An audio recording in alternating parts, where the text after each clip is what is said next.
السلام علیکم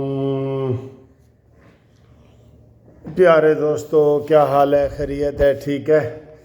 وہ نیچے لائٹ نہیں آ رہی تھی تو میں اوپر آ گیا. میں نے کہا چلے کوئی قدرتی روشنی جو آ رہی ہے اس کے اوپر ویڈیو بناتے ہیں. سر جی، عالیہ نیلم کا تبادلہ ہو سکتا ہے؟ دیکھو وکیل میں ہوں تو آپ سے پوچھ رہا ہوں. اتنا لوگوں کا غصہ آیا ہوا ہے نا، اتنا لوگوں کا غصہ آیا ہوا ہے کہ جو اس نے آرڈر پاس کیا ہے کہ جو 4-5 مہینے میں قبضے دلائے گئے تھے ڈی سی اور اے سی کے ذریعے، وہ قبضے بھی واپس کرو. یار یہ لگتا ہے پوری ایسے جو ہے نا وہ میں اس کو بہت سخت لفظ میں بولنا چاہتا ہوں، لیکن یہ آرڈر انتہائی غلط ہے. بھئی جو آپ کے پاس پٹیشنر آئے ہیں آپ سٹے ان کا کریں. آپ نے سارا آرڈیننس کا ہی سٹے کر دی ہے. اس کا مطلب یہ ہے کہ جو پارلیمنٹ ہے اور جو اسمبلیاں ہیں وہ ثانوی ہو گئی ہیں. تو میرا یہ خیال ہے کہ اگر 26ویں 27ویں ترمیم میں جو ججوں کے تبادلے ہوتے ہیں نا، تو عالیہ نیلم کا تبادلہ بلوچستان ہائی کورٹ میں کر دیں بطور چیف جسٹس، اور جو بلوچستان ہائی کورٹ کا چیف جسٹس ہے اس کو لاہور ہائی کورٹ لگا دیں. یہ میری تجویز ہے، کیونکہ جس طریقے سے غصے میں اس نے آرڈر کیا ہے نا کہ جناب بنی گال یہ آپ کا ریونٹ بھی آدھے گھنٹے میں آپ کے ہاتھ سے نکل جائے گا. یہ کہاں کی اس نے کوڑی ماری ہے جی؟ یہ کہاں کی عقل مندی ہے اس کی؟ یہ کیا کیا ہے اس نے؟ کل کے لوگ میں کہتا ہوں اتنے پریشان ہیں. یقین کرو آپ دیکھ لیں کہ یہ کبھی یہ ہوتا ہے کہ جناب جو فیصلے ہو چکے ہیں 4-5 مہینے پہلے، آپ کہہ رہی ہیں کہ وہ قبضے بھی واپس کرو. آرڈر کر دیا آپ نے. آپ کو کیا ہو گیا ہے اچانک اتنا سخت آرڈر؟ پھر ریونٹ جاتی عمرہ کی مثالیں آپ دے رہی ہیں.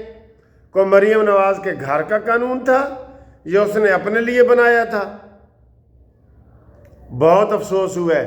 اس کا تبادلہ کریں جی، یہ ہماری ریکویسٹ ہے کہ اس کا تبادلہ کریں.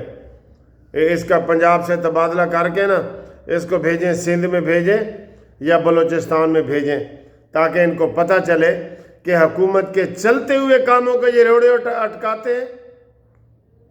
ایک بندے نے مجھے لسٹ بھیجی ہے کہ سستی روٹی پہ بھی عدلیہ نے اسٹے جاری کر دیا تھا کہ یہ سستی روٹی کیوں اتنے آپ دے رہے ہیں جی؟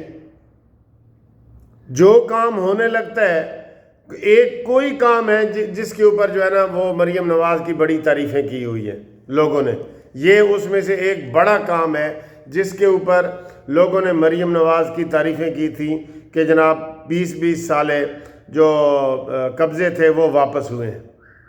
کل ایک عورت کا آیا تھا کہ میں ادھر حیدر بہادر آباد یا کہاں وہ کھڑی ہوں پنجاب کے، اور یہ مجھے قبضہ ڈی سی نے اے سی نے دلایا ہے اور 20 سال سے میرا کیس چل رہا ہے، تو میں ان کا بہت شکریہ ادا کر رہی ہوں کہ مجھے یہ قبضہ ملا ہے. اتنا اچھا قانون ہے، اور اس میں یہ میں وضاحت کر چکا ہوں بطور وکیل کہ انہوں نے کہا صرف قبضے کی حد تک ہم کر رہے ہیں، باقی جناب علی یہ کیس عدالت فیصلہ کرے گی. اور عدالت کو انتظامیہ نے کہا تھا کہ اپنا کوئی نمائندہ بٹھانا ہے تو ہمارے ساتھ بٹھاؤ. یہ بہت غلط فیصلہ ہوا ہے. اس کے اوپر جتنا مرضی ہم ہڑتالیں جلوس تو نہیں کر سکتے، لیکن یہ جو میں تجویز آپ کو دے رہا ہوں نا، اس کے اوپر ضرور آپ نے کمنٹس کرنے ہیں کہ اس کا تبادلہ 27ویں ترمیم کے ذریعے اس کا تبادلہ جو ہے نا حکومت جو ہے وہ کر دے. فیڈرل حکومت میں اگر اتنا دم ہے تو وہ کر دے. ٹھیک ہے؟ یہ صورتحال ہے. یہ سمجھ نہیں آ رہی. یقین کریں اس آرڈر کی اتنی دشمنی اس میں ہوئی ہے. آرڈیننس ختم، جاتی عمرہ کا حوالہ، پچھلے جو ہو چکے ہیں وہ واپس. یہ کیا ہے؟ اور پھر اس کے اوپر کومنٹس اتنے سخت کومنٹس کیے ہیں اس نے کہ عدلیہ کو ہائی جیک کیا جا رہا ہے، عدلیہ کی سپریمیسی ختم کی جا رہی ہے. یہ ایسے لگتا ہے جیسے کسی نے کوئی دشمنی میں آرڈر نہ کیا ہو. ایسے میں سخت لفظ بولنا نہیں چاہ رہا. جی ادھر رکھ دو. اچھا جی، آج کی دوسری بڑی خبر ہے. پہلے آپ کو میں بتا دوں کہ آج جناب علی 23 دسمبر ہے اور کل ہمارا آخری ورکنگ ڈے ہوگا عدالت میں. پھر 20 چھٹیاں ہو جائیں گی اور ان کی اتنی چھٹیاں ہوتی ہیں ججوں کی کہ 2.5 مہینے کی گرمیوں میں چھٹی ہوتی ہیں اور 20 یہ چھٹیاں ہوتی ہیں جیسے سکول کے بچوں کی ہوتی ہیں نا، ویسے ہی ہمارا ہوتا ہے. تو ان کی تنخواہیں یہ 20 لاکھ روپے 30 لاکھ روپے تنخواہیں لیتے ہیں. تو ان کو کوئی پوچھنے والا نہیں، ان کو بھی کوئی پوچھنے والا ہو. 40 لاکھ سے زیادہ کیس پینڈنگ پڑے ہیں تو یہ ان کو چھٹیاں کی پڑی ہوتی ہے. ان کی چھٹیاں ختم کرو. حکومت کوئی قدم لے، ان کے بارے میں بھی قدم لے. یہ انہوں نے اپنے آپ کو نا بہت ہی کوئی خدا سمجھا ہوا ہے، خدا سمجھ لیا ہوا ہے انہوں نے اپنے آپ کو. بسم اللہ. اچھا جی، دوسری بڑی خبر یہ ہے کہ آج پی آئی اے کی نجکاری ہوگی. پی آئی اے کی پرائیویٹائزیشن ہو رہی ہے اور اس کا وہ بتا رہے تھے کہ یہ تقریباً 97 ملکوں میں ہماری پی آئی اے اس وقت جا رہی ہے. 97 ملکوں میں. اور یہ 4 سال تو اس منحوس عمران کی حکومت نے پابندی لگا دی تھی کہ ہم سارے یورپ، امریکہ، آسٹریلیا سب ملکوں میں پابندی، کہ انہوں نے کہا تھا کہ جی ہمارے پائلٹ جو ہے وہ جعلی، ان کے پاس ڈگریاں ہیں. یہ پالیسی ہیں. اور پھر وہی ایم این اے جو ہے وہ مجھے لگتا ہے نون لیگ میں شامل ہے، پنڈی سے نون لیگ میں شامل ہے.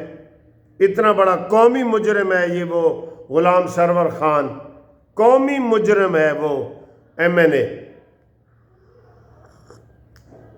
اور یہ آج اس کی نجکاری ہے، وہ لائف نجکاری دکھا رہے ہیں 3:30 بجے. وہ دیکھنا ہے کہ جناب علی یہ کتنے کا بکتا ہے.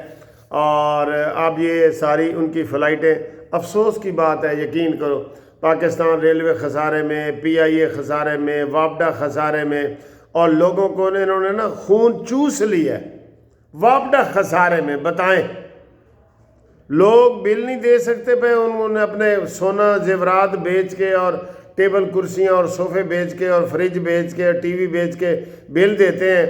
تو پھر یہ کہتے ہیں جناب کہ جناب یہ وابڈا خسارے میں ہے. تو آج پی آئی اے کی نجکاری ہے. وہ دیکھتے ہیں کہ یہ اونٹ کس کروٹ بیٹھتا ہے. تو یہ جو ہے نا وہ اس کو دیکھتے ہیں کہ کیا ہے اگلی خبر. جی اچھا جی، ایک جیسے اکثر ٹی وی پہ علماء حضرات ایک دوسرے کو وہ مباہلہ اور مقابلہ اور بحث وغیرہ کرتے ہیں نا. ہمارے تو پہلے یہ شیعہ سنی اور یہ والا ہو رہا تھا. انڈیا میں ایک مقابلہ ہوا ہے، مفتی شمائل ندوی بہت اچھے عالم دین ہیں، بہت اچھے عالم دین ہیں. اور ان کا مقابلہ ایک شاعر ہیں انڈیا میں، جاوید اختر، جن کے آج کل بڑے بیان آ رہے ہیں. وہ اپنے آپ کو ملحد انہوں نے بنایا ہوا ہے، ملحد. اور ملحد کا مطلب ہے کہ وہ مذہب کو اور اللہ تعالیٰ کو نہیں مانتا. اور روز اس کے بیان بڑے وائرل ہو رہے تھے، انڈیا میں کیے جا رہے تھے. تو ایک کمپنی ہے، انہوں نے پھر کہا جی کہ ان کا مقابلہ کرواتے ہیں. تو اس میں ماشاءاللہ مفتی شمائل ندوی صاحب نے، مولانا صاحب نے اتنے تگڑے جواب دیے کہ ان کو لاجواب کر دیے، ان کو لاجواب کر دیا بالکل. اور اب وہ ان کو لوگ جو ہے وہ لان تان کر رہے ہیں. جو شاعر ہے جاوید اختر، ویسے تو مسلمان اپنے آپ کو کہتا ہے، لیکن کہتا ہے جی میں مانتا ہی نہیں ہوں، اللہ تعالیٰ کو نہیں مانتا. اگر اللہ تعالیٰ ہوتا تو غزہ میں اتنے ظلم نہ ہوتے اور یہ ساری چیزیں نہ ہوتی، اور اللہ تعالیٰ خود آ کے بچوں کے قتل کو روکے اور خود آ کے بتائے کہ میں اللہ ہوں، مجھے مانو، اتنی پردہ داری کیا ہے. تو ان کا جواب مفتی شمائل ندوی نے دیا ہے کہ اللہ تعالیٰ جو بچے قتل ہو رہے ہیں وہ اللہ تعالیٰ نہیں کر رہا، وہ لوگ کر رہے ہیں جن کو سزا ملے گی دنیا میں بھی اور آخرت میں بھی. جرائم کی سزا ملتی ہے نا، جرائم کی سزا ملتی ہے دنیا میں بھی اور آخرت میں بھی. ہم جو بھی جرم کرتے ہیں، کسی کو قتل کرتے ہیں، کسی کی زمین کھاتے ہیں، بہن کا حصہ کھاتے ہیں، بھائی کا حصہ کھاتے ہیں، اس کی سزا ہمیں دنیا میں بھی ملے گی اور آخرت میں بھی ملے گی. یہی فرق ہے جنگل کے قانون کا کہ جناب جنگل کے قانون میں کوئی نہیں پوچھتا، شیر جس بکری کو مرضی کھا جائے، اس کو کوئی نہ جیل میں ڈالتا ہے نہ کچھ، لیکن ہم انسانوں نے قانون بنائے ہوئے ہیں۔ مذہب بھی قانون ہی بناتا ہے، وہ مذہبی قانون ہوتے ہیں جو ہم نے گاڑی کا اشارہ ہم کاٹتے ہیں تو ہمیں جرمانہ ہو جاتا ہے نا، ریڈ لائٹ کھڑی ہو تو ہمیں جرمانہ ہو جاتا ہے۔ اس طرح جو اسلامی سزائیں ہیں ان کا کچھ دنیا میں سزائیں ملتی ہیں اور کچھ جناب وہ آخرت میں ملتی ہیں، تو اس کے اوپر بڑی جو جناب وہ بحث ہو رہی ہے اور لوگ جو ہے اس کو وہ بڑا وائرل ہو رہا ہے پوری دنیا میں۔ یہ پہلی قسم کا مباحثہ ہوا ہے جو پوری دنیا میں یہ مشہور ہو گیا ہے، ٹھیک ہے نا، یہ پوری دنیا میں دیکھا جا رہا ہے، تو ہم نے کہا اس کے اوپر بات کر لیں۔ مفتی شمائل ندوی جو مولانا صاحب نے دلائل دیے ہیں نا، ہم ان کو اپریشیٹ کرتے ہیں اور ان کو شاباش بھی دیتے ہیں۔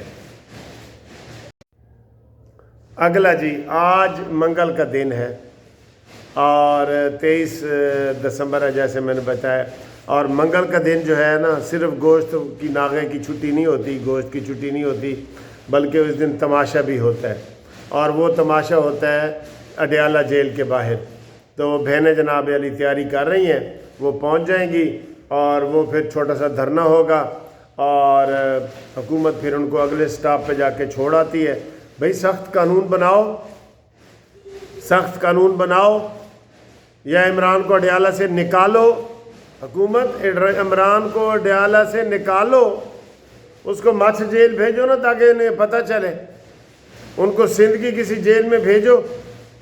اب تو وہ کیس بھی اس کے جیل والے ختم ہو گئے ہیں، پہلے تو تھا اس کی حاضری لگنی ہوتی تھی اور یہ ہے وہ ہے، تو اب اس کو بھیجو۔ بلکہ شہباز شریف صاحب کے اوپر جب کیس تھے نا تو ایک دن ان کو لاہور میں پیش کرتے تھے، دوسرے دن ان کو پنڈی پیش کرتے تھے، پھر ان کو کراچی لے جاتے تھے اور ٹوٹی ہوئی ویگن پہ بٹھاتے تھے اور ان کی کمر میں درد ہوتا تھا اور وہ کہتے تھے کہ جان بوجھ کے یہ عمران حکومت ہمیں جو ہے نا وہ ذلیل کرنے کے لیے، مجھے اتنے جھٹکے لگتے ہیں، درد ہوتی ہے، یہ اس کو بھی ایسے ہی جھٹکے لگاؤ، ہر پیشی پہ آئے، یہ گرمی سردی میں آئے نا، اس کو لگ پتہ جائے۔ بس حکومت بھی جو ہے نا وہ منہ میں نوالا لے کے بیٹھی ہے، گھنگڑیاں لے کے بیٹھی ہے، کوئی کام ہی نہیں کر رہی۔ یہ حکومت کا قصور ہے کہ اس کو مچھ جیل سے شفٹ نہیں کر رہے، اس کو مچھ جیل سے شفٹ کرو اور عالیہ نیلم کو پنجاب سے شفٹ کرو، یہ ہمارا جناب مطالبہ ہے، ٹھیک؟ تو اگلے ملتے ہیں جناب علی ویڈیو میں۔ رابطے کے لیے 0300472572 Munsif Awan advocate supreme court. Okay جی، اللہ حافظ۔